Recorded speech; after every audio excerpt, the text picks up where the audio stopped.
dear students, I hope you guys are doing well. So we are discussing multiple concepts related to teaching aptitude and other units that I take for paper 1. Today, let us talk about this very interesting topic, mind mapping. So mind mapping is a topic that is there under your teaching aptitude section. And this is directly related to this concept of brainstorming, also holistic growth of a child, or making a strong decision-making child, or maybe you can say a person who knows how to do problem solving. So this is a technique that is often used in a class when it is a student-centered classroom. So one thing that should be clear is there are two ways in which the teacher can take the class forward, or you can say there are two methods of teaching in the classroom.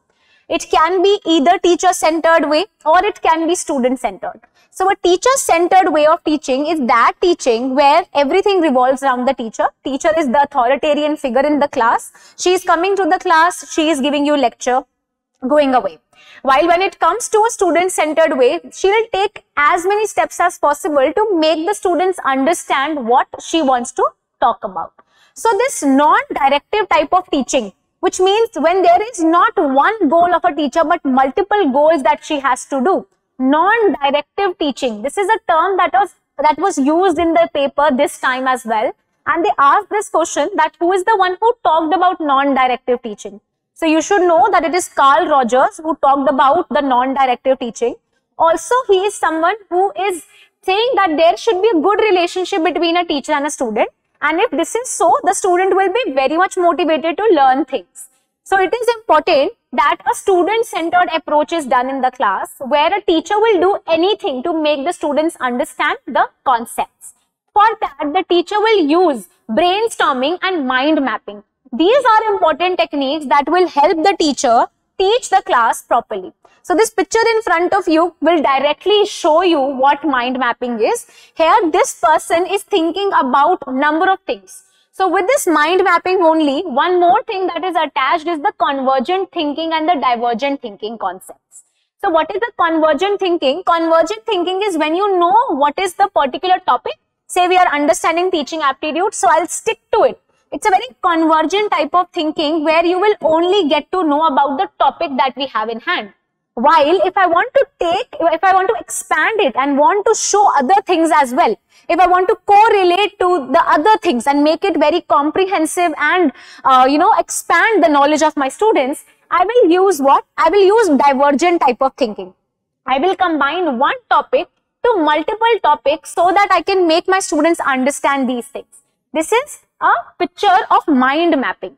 So a mind mapping is a very easy way to do what? To brainstorm the thoughts and to organize them, right? This will put pressure on the minds of the students to join multiple knowledge with the previous knowledge that they have, or you can say with the new knowledge and the previous knowledge are combined, or maybe different fields are combined together.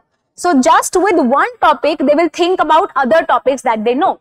So mind mapping is an easy way to brainstorm thoughts originally without worrying about the order or the structure. So without even thinking about the structure, you tend to know about other things. It allows you to visually structure your ideas and to help and analyze these things and to recall the thoughts also. So what will happen? In your brain, you have multiple information, isn't it? You have explicit memory, implicit memory. There are multiple things that are stored in your brain. How will you use or recall all of these things? So for recalling, for retrieving, what you can do is you can create this dramatical presentation. You can use these things to pick up the concepts that are there in your brain and to then visualize it on a piece of paper. This will help you revise the concepts better. This will help you, positionalize the things better and your perspective will also change. So you can take this example. Say suppose we are studying about environment. So you take this topic and just with the word environment, you can then think about other things as well. So you can study about pollution. You can study about say odd even schemes. So there are different schemes that are attached to it. You can study about the natural resources, the non-renewable resources. So about resources, about anthropogenic activities that are attached to it. So with this one topic, you can go to multiple extent. Then when you're studying about pollution, you can talk about say air pollution, sound pollution or noise pollution. You have multiple different types of pollution that you can study. Then you can study about the pollutants, different types of pollutants. So with this one topic, you can then expand the mind map that you have created. A mind map is nothing then but a diagrammatical presentations of the scattered thoughts in your brain. A mind map is a diagram for representing the task, the words, the concepts or the items that are linked to one another around the central concept or the subject using non-linear graphical layouts. And this allows the user to build an innovative framework around the central concept. So it's a very innovative way in which the central concept can be attached to multiple concepts. So it is a divergent type of thinking that will help the student learn more in a fun manner. Right. So a mind map can turn a long list of monotonous information into colorful, memorable, highly organized diagram that works in line with your brain's natural way of doing things. So naturally you will pen things down and this will link the things and you will revise it again and again. This is going to help you. So generally our average mind map falls into following categories. You can use diagramming. So what you can use, a technical diagram can be drawn like engineered flowcharts, architectural designs or network diagrams. Brainstorming can be used. That is the problem solving session. This, when you put pressure on your brain, you can think about multiple concepts. So brainstorming, diagramming can be done. Business intelligence can be seen when you visually present the data on charts. You can learn the business models and applications better. Software development projects can also use it. But nowadays, what we have seen that nowadays blended classroom is something that is coming up. According to the new educational policy, or you can say NEP 2020, what we want our education system to become more and more blended. So we have different concepts like blended learning. We have concepts like flipped classroom. और कौन से concepts है? Flipped classroom है. This means we have ICT based learning. कैसी learning है? ICT based learning है. So blended classroom means when you are using ICT tools combining with the face-to-face discussion. Flipped classroom में क्या होता है? So what is this traditional classroom? In a traditional classroom, what used to happen? First of all, आप घर पे क्या करते थे? आप teacher के साथ क्या करते हो? So there is a teacher and there are students. So the teacher used to teach in the class. So this is a classroom where the concepts were seen. When you used to go to your home, what you did, you used to do your homework. So this is a traditional manner of studying. But now in a flipped classroom or in an ICT based classroom, what basically is done? In a modern manner or in an ICT based classroom, in your class you will do what? The teacher is there and the students will have face-to-face discussions. The teacher के साथ you will have face-to-face discussions.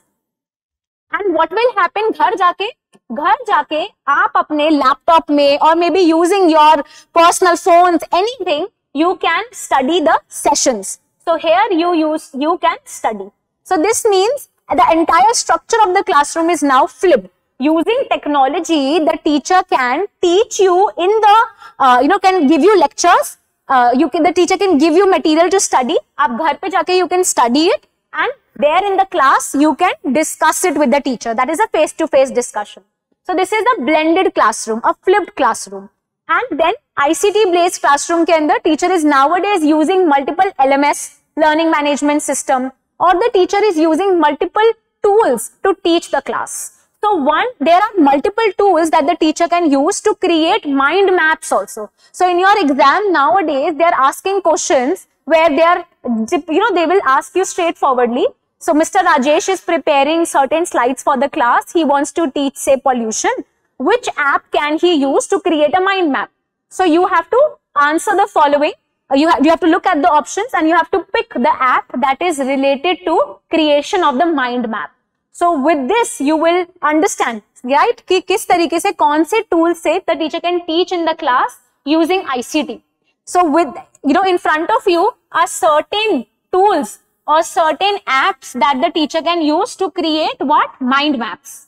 Mind maps, जो मैंने अभी concept समझाया, उसके लिए there are number of applications.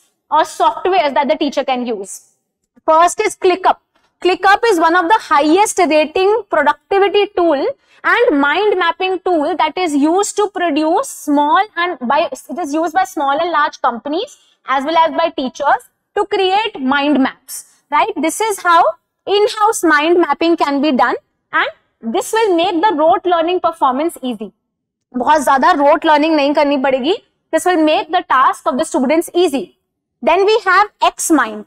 XMind, this is an app that was asked in your 2023 examination as well. So XMind is another app. It is a simple mind mapping software. This will help you generate different ideas, different goals, and different tasks can be provided. So it has a Zen mode that will make you focus on with the right mind. It will help you concentrate on creating mind map. Then it has multiple features like mathematical features or chemical equations can be solved here. Brainstorming templates are provided and multiple branch colors are also given to you. So you can create your own mind map using online technology in the classroom or maybe at your homes. Then you have another app that is Concept Raw Mind Map. Concept Draw Mind Map is an idea management diagramming tool that will help you organize the free running ideas in your mind in a proper mind map. So this is how proper mind mapping can be done. So brainstorming is inbuilt in it. You can use brainstorming build up timer. Timer के साथ कर सकते हो. Hypernote feature is given to you. You can add multiple hyperlinks and multiple notes to a single map. So एक जगह से you can directly go to a different website and then link it all together. So this is called as hyperlinking.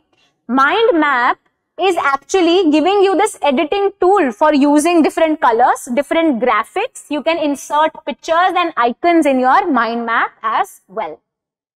Then you have Mind Manager. It is a mind mapping app best suited for extensive brainstorming sessions. Drag down, drop down menus are provided to you. You can have your central idea and can then relate it with the other topics that are given. New ideas can be easily generated. Then you have eDraw. eDraw again gives you option for brainstorming. Practical brainstorming sessions are given. Then 12 different mind mapping layouts are given to you. Different mind mapping layouts like tree map, fishbone diagrams, etc. are readily available. So different layouts are also provided. This will help you what? This will help you showcase your work as slideshows also. So teacher can use it or slideshow दिखा के class में she can teach. Then we have Miro. Miro is an intuitive free mind map software with collaborative features. It allows distributed teams of brainstorming, map ideas. You can co-create different charts and many more activities are provided. So this picture will help you know more. This is an app that you can of course open on your phones, laptops पे, and you can create your own mind maps. Miro. Then you have MindMister. MindMister is a popular web-based mind mapping software that lets you collaborate in real-time brainstorm of ideas, plan projects, notes, and many more. So real time, while you are having a chat with someone else, you can directly log in with the same account and create this beautiful mind map. It's a highly efficient tool that is provided to create colorful mind maps. Then you have Google. Google is an online tool that is again very powerful for creation of mind map. Different algorithms, different features, different processes and systems can be incorporated here. Then you have Luke Chart. It's again an app that will help you dramatically present whatever you are thinking. So it will give you complex options like different structures are provided to you, different organizational structures, complex processes can be done. And this is a visual aid that can be used in the classroom as well. Then we have Mindly. It is again going to help you create beautiful mind maps using different colors. You can plan things, you can prepare your project works, idea collections, brainstorming can be done using this app as well. So these are the multiple apps that you can use. This is something that is asked repetitively in the exam.